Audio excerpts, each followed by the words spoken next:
अगर आप भी चाहते हैं कि दिल म्यूजिक भोजपुरी के ऑडियो वीडियो सबसे पहले आप तक पहुंचे तो लाल बटन दबाकर चैनल को सब्सक्राइब जरूर करें और साथ में घंटी वाला निशान को जरूर दबाएं।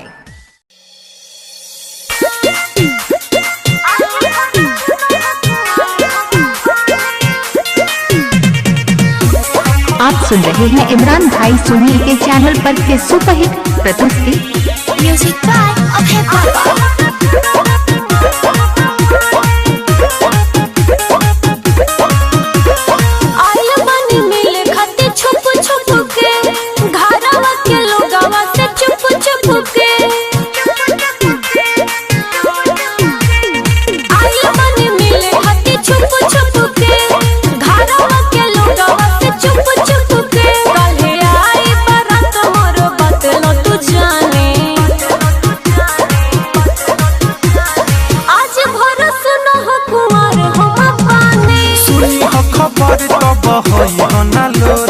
डोलिया के संगे तारा लास जाई मोर।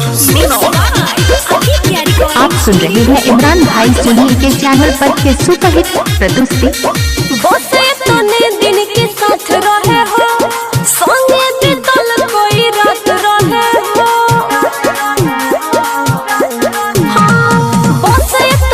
दिन के साथ रहे हो संगे बीतल कोई रात रहे हो। तब काहे वादा तू कइले रहू जिए मर के सुनो साथ रहे हो। छोड़ जाए तो गिरावा जोनी अखिया से पानी।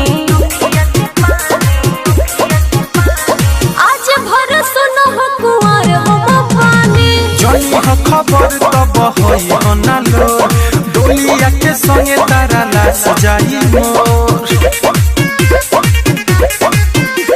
आप सुन रहे हैं इमरान भाई सुनील के चैनल पर के सुपरहिट प्रस्तुति म्यूजिक बाय अभय बाबा।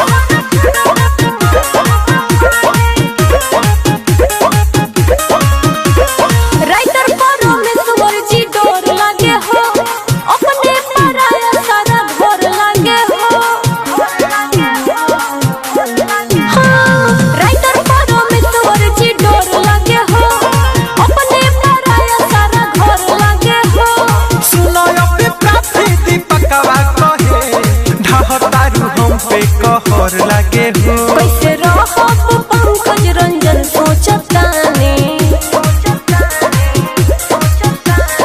आज भर सुनो हो कुंवर हो पानी। सुनी हो खबर तब होई हो ना लो डोलिया के संगे तारा लास जाई मोर। देख लियो